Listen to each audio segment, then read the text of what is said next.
Up next on Tales and Tales, From Cub to Panda by Jennifer Boothroyd. Hey Walter, guess what? Bear picked out a great book for us to take a closer look at. It's a nonfiction book all about panda. Let's take a closer look. Oh, thanks for helping me hold it. You want to hold it up so everybody can see?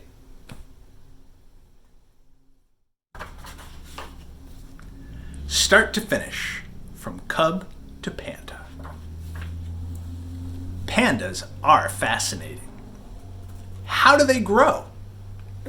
It's a great question to put at the beginning of a book about pandas. How do pandas grow? Do they hatch from an egg? Do they grow on trees? I wonder. Let's read to find out the answers to these fun questions. First, the panda gets her den ready. A mother panda must find a safe place to have her cub. The mother finds a spot at the base of a hollow tree or in a rocky cave. She pulls in branches and plants to make a cozy den. Sounds like she's getting ready for a baby. Next, the baby panda is born. Yay! A newborn panda is very tiny and has pink skin.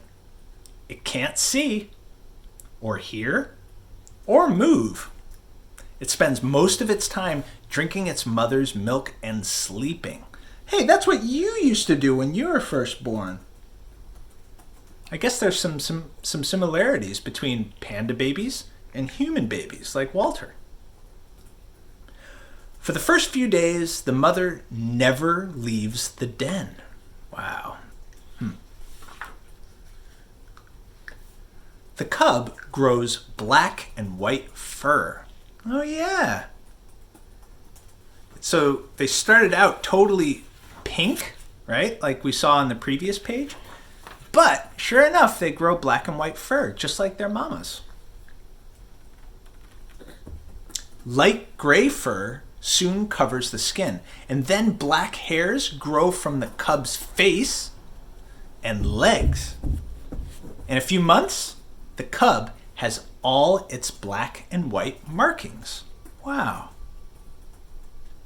You know, you've been growing a lot of hair too, so that's another thing that's similar between pandas and humans, right? When they're babies, they both grow hair.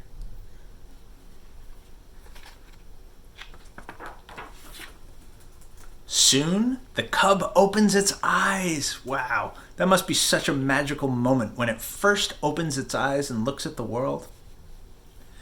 The cub relies on its mother for food, shelter, and protection. Hey, you rely on your mother for food, shelter, and protection. So that's something that's similar too. I wonder what the panda bear dads are doing. A newborn panda's eyes stay closed until it is almost 2 months old. Wow. The cub then sees for the first time. So magical.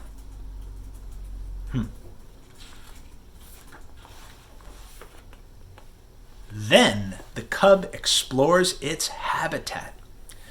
What's another word for habitat? Like a simpler word for a habitat. It's a home. So the cub is going to explore its home, the part of the forest where it lives. A newborn panda's legs are very weak. But as the cub grows, it starts to take steps and learns how to crawl without falling over. That's another huge similarity between you and human babies and panda bears. They both learn to crawl and take steps without falling over. So they have to learn how to move around. Sometimes cubs roll on the ground when they play. Hey, that's another thing that we do. We have so many things in common with panda bear cubs, huh? Looks like you're trying to do some rolling right now. Oh. Hi. You can play there. I'm going to keep reading for the kids at home, okay? Okay. Have fun, Walter. The cub starts to eat bamboo. Wow. Around 8 months old, the cub still drinks milk, but it is ready to try solid food. Pandas in the wild eat mostly bamboo. Actually, this is one area where Walter and human babies are a little bit different from panda cubs. Humans actually start eating solid food a little earlier than pandas. I don't want to eat your toys. I know we're talking about solid foods, but I do not want that in my mouth. Chew, chew, chew. No, thank you. The panda is ready to survive on its own. Before it is 2 years old, the cub can survive without its mother. That is a big difference between humans and panda cubs. Humans take a lot longer to grow up. It doesn't need milk anymore, and it can find bamboo to eat. It knows how to climb a tree if it feels threatened or worried. What do you think would make the panda bear feel threatened or worried? Maybe another really big animal coming by its part of the forest? That could make it feel a little bit worried. I could see why it would want to climb a tree just in case. Then the panda finds a good place to live.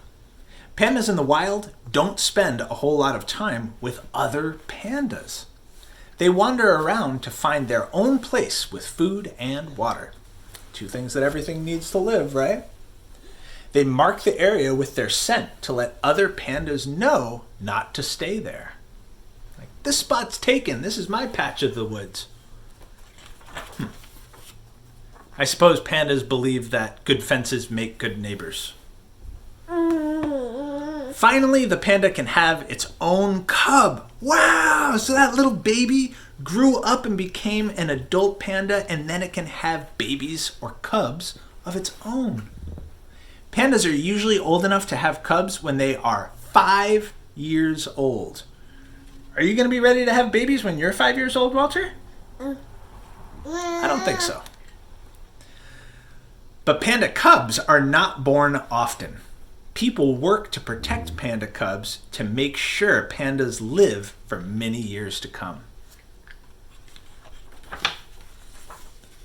That is the end of that. This book was packed full of interesting information, I have to say. But I do have a question lingering.